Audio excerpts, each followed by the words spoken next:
Hello there everyone, I'm uxwbill and it's been a long time since I've made a product review video.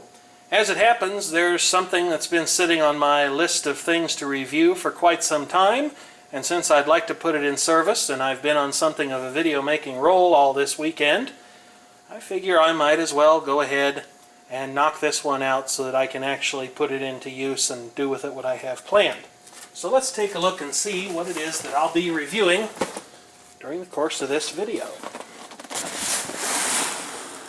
This is a CyberPower Systems uninterruptible power supply, and right away on the box it makes a particularly grand claim to be a sine wave battery backup. Now, for those of you who are unfamiliar with uninterruptible power supplies and how they operate, many of them, when they switch over to battery, actually experience a change in their output waveform. As alternating current comes into your home or business, it's a nice smooth sine wave like that drawing on the box would indicate.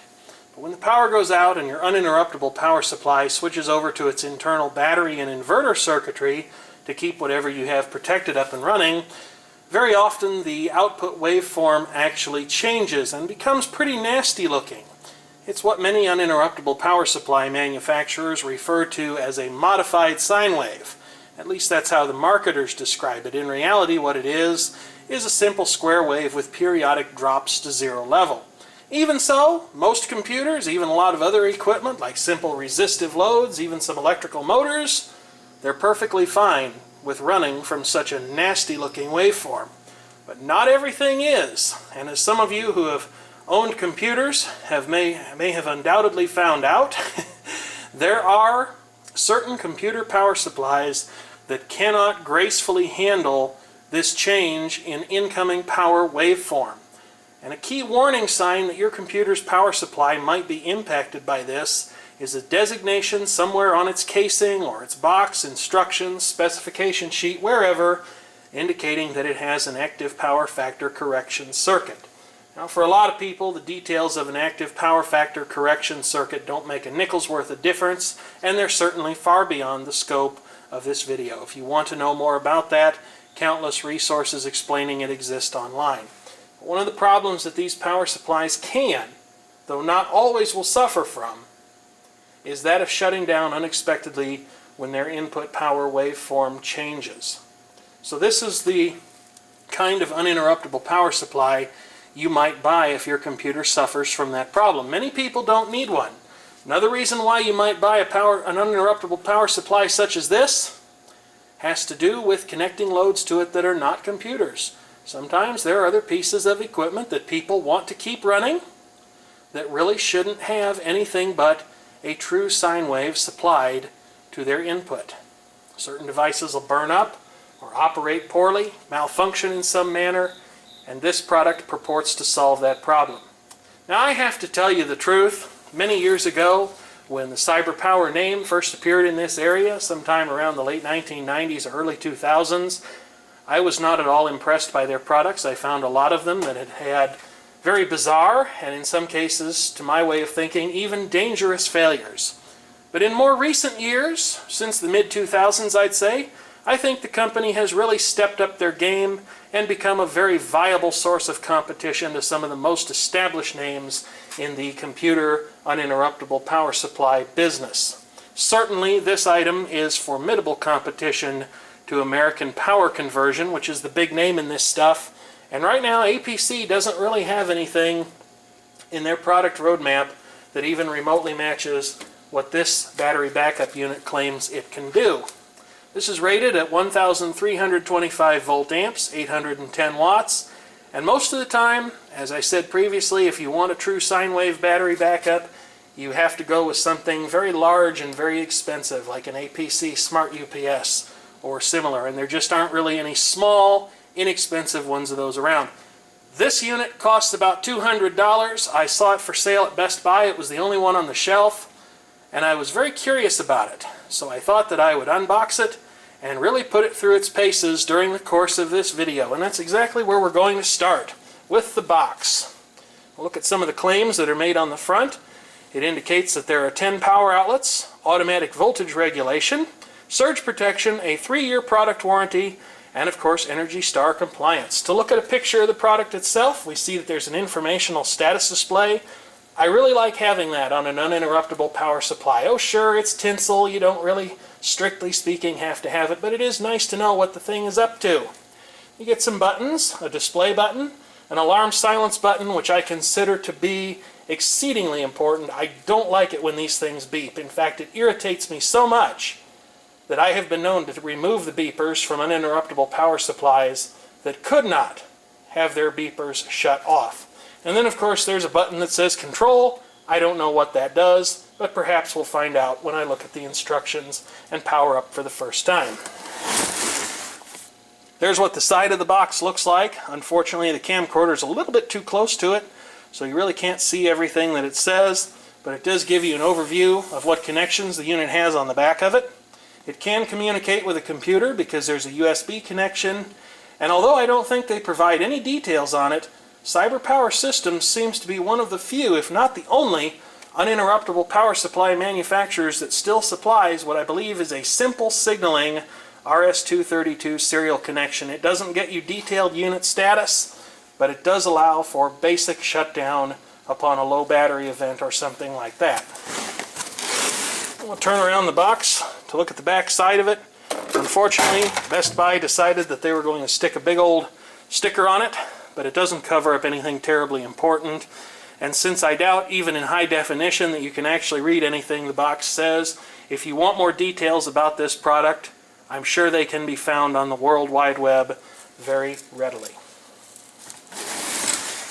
And of course the other side of the box shows the front of the unit. And I think the box is actually intended to be opened from the side. So I'll go ahead and do that. Slide it over so you can see what I'm doing. And then I'll start to pull it out. It actually did come out of here fairly neatly.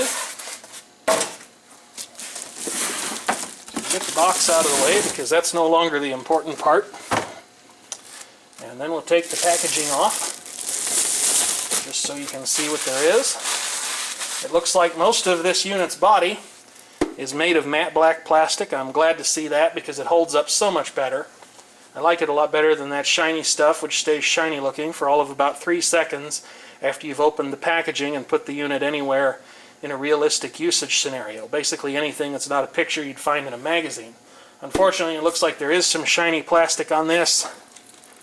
It's been covered up with protective plastic, but even if you wanted to leave that on there, eventually it'll start to get big bubbles in it and it'll look absolutely terrible.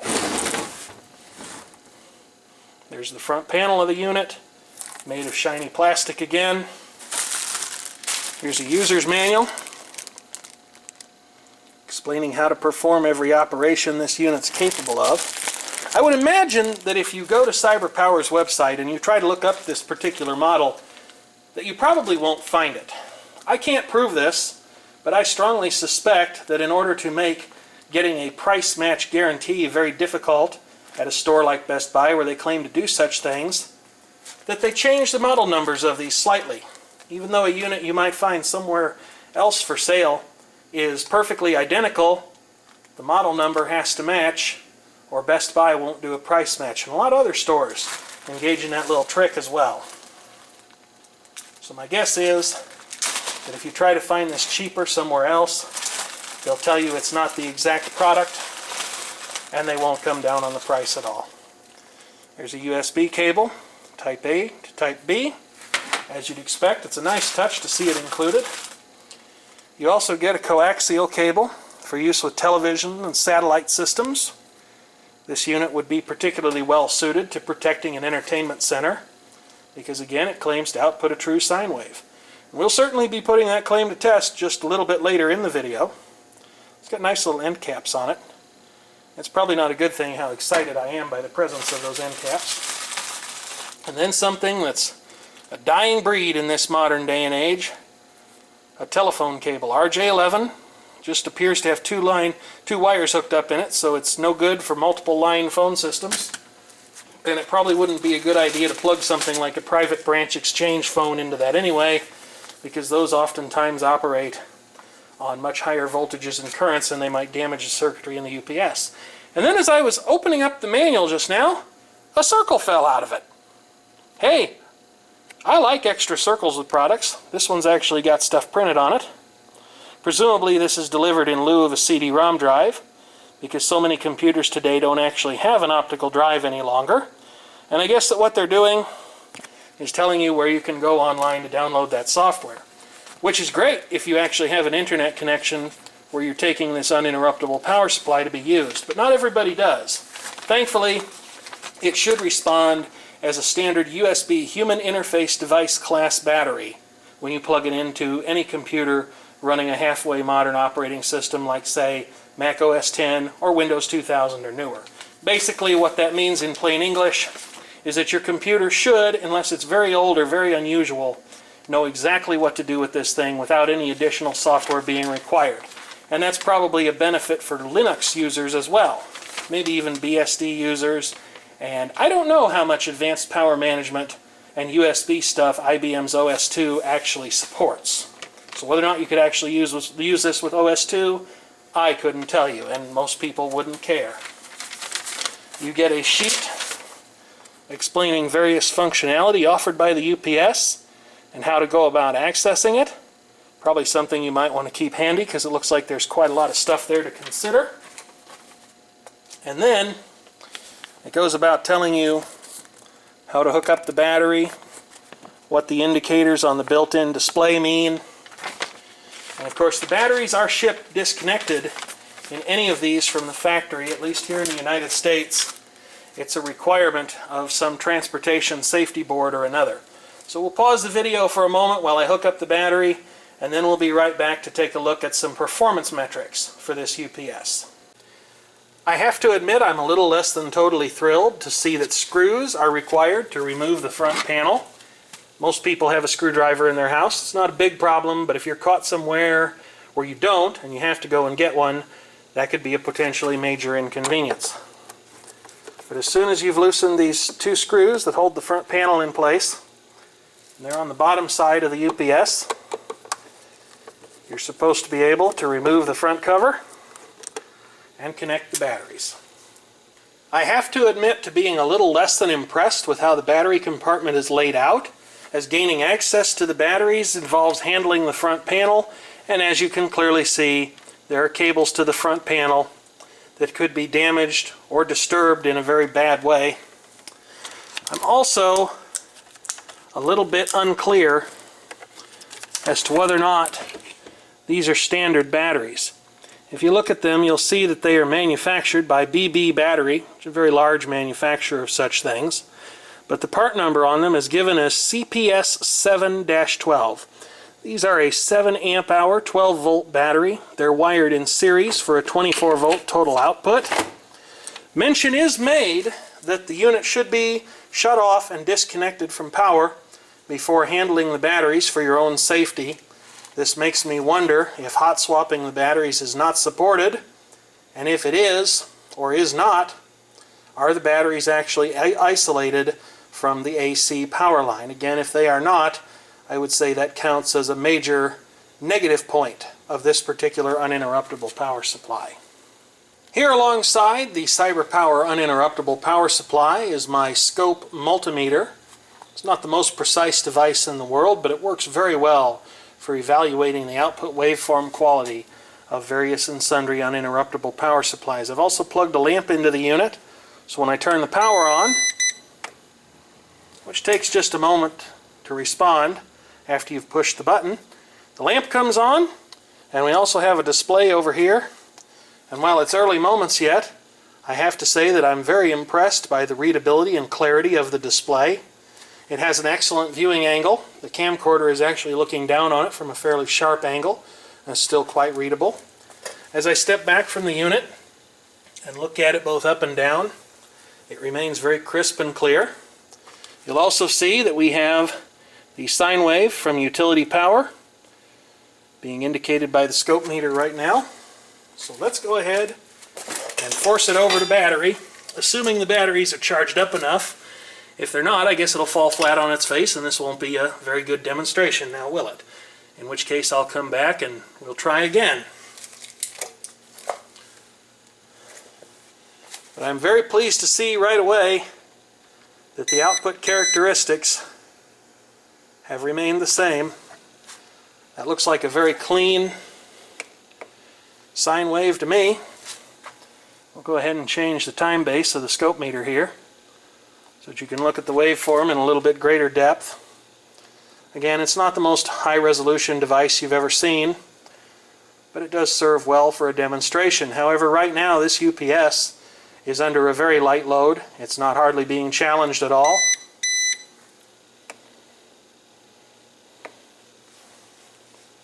But it seems to be working quite well. Let's find some larger loads and try it out. The first load that I have in mind to try is perhaps the most unkind of them all. This is a furnace blower that I modified years ago so that it has one switch for every speed on it, and the speed selection switches are actually interlocked in a manner of speaking so that someone can't burn the motor up by inadvertently energizing more than one speed winding at a time. As you'd imagine, this is a highly inductive load. A lot of inverters simply will not run it, and we're going to try it right now. I expect I will have to be a little bit careful here because I know that this thing's inrush currents, as with any other motor, are absolutely enormous. They may cause a momentary overload. We'll find out. I'm going to restrict myself to the lower set of speeds, but we'll zoom in on the display so that we can see what the UPS itself is up to and what it might indicate. Unfortunately, the display has a timeout on it. It is possible to configure it so that it will stay on at all times, which is a change I will make. But let's go ahead and just turn on our fan here. You can see that the current draw has gone way up. We've almost hit the capacity of the UPS. But let's go ahead and see if it'll survive this test. Unfortunately, my scope meter seems to have a weak battery at the moment. We'll see what happens. And the good news is, folks, not only does the output waveform still look very good, although it's very unhappy about the remaining amount of runtime left, but the furnace blower is still running extremely smoothly.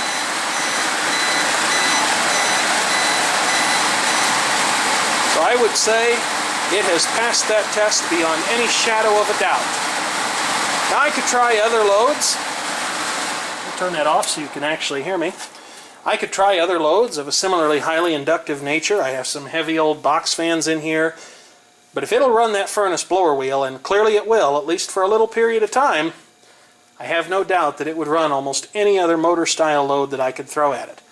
The real test will be a computer that I know to have an extreme sensitivity, as I found out recently, to running from anything but the AC power line.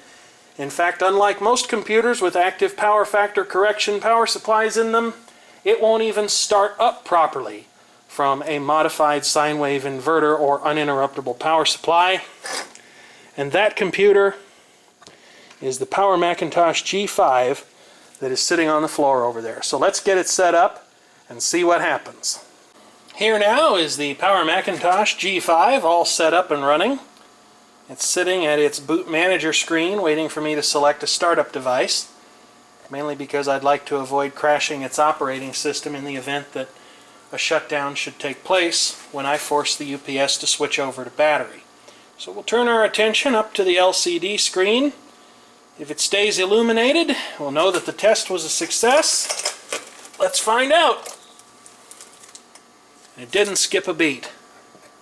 So if you have a Power Macintosh G5, which is certainly one of the most sensitive computer systems I've ever seen as concerns input power quality and waveform, it looks like this product would be a very good choice for you. We'll talk about the USB ports on the front panel in just a moment, but before I get to that, I actually want to take a look at this unit's claimed automatic voltage regulation capability. It's a very nice feature to have in an uninterruptible power supply because it lets you keep running without worrying about the battery becoming consumed during prolonged periods of high or low line voltage. Here is my test setup for the automatic voltage regulation capability supposedly offered with this UPS. This is a variable auto transformer which allows me to adjust the AC line voltage up and down at will from a range of 0 to approximately 140 volts AC. The blue-colored multimeter indicates the output from the auto transformer, while the red-colored multimeter indicates the output from the UPS. I have the UPS attached to a lamp, which just came on there in the background. You can see it. And it looks like all the numbers are pretty much in agreement between the UPS's built-in metering and that of the 2 meters. So we'll start turning the voltage down.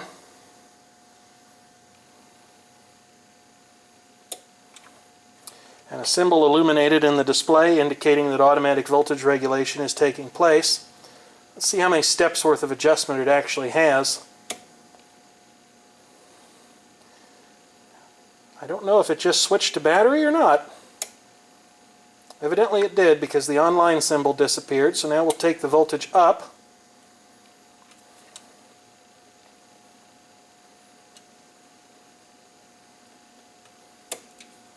It really let the voltage get quite high before it decided to intervene, and it appears that voltage regulation capability is in one direction only, because it just switched to the battery. And I'm a little disappointed to see that. I would have hoped that it had 2 steps of voltage regulation, the ability to not only boost a low-line voltage, but also to buck a high-line voltage. With regard to the USB ports, I'm greatly pleased to report that high current charging is not only supported, but also possible. And while that sounds like a strange thing to say, I have come across various devices in the past that claim to support high current USB charging, but didn't provide the resistor across the data positive and data negative pins that most devices would require in order to recognize that high current USB charging was available. Fortunately, it seems that CyberPower has thought of that. Well, that pretty much concludes my review of this CyberPower 1325 volt amp sine wave UPS. I'll give you my bottom line thoughts down in the video description area. I would certainly appreciate any constructive commentary you have, and if there are questions, I will certainly do my best to get you an answer. I think to try and sum it up in a few short words, although that's definitely not my specialty, I would round things out by saying that if you need an uninterruptible power supply with a true sine wave output for whatever reason, and you don't feel comfortable buying something on the second-hand market, this is pretty much the option you have around the $200 mark. I do wish that it did a little bit more. In particular, I wish that the automatic voltage regulation capability was a little more fully featured, but it's very hard to complain. It certainly passed every test that I threw at it. So, provisionally speaking, I would end up recommending it. And here's a postscript with regard to the USB ports and their functionality. I just discovered that if you turn off the UPS's output, power to the USB ports is disconnected as well. However, if the UPS is operational and the output power is turned on, should a power failure occur, the USB ports actually remain energized.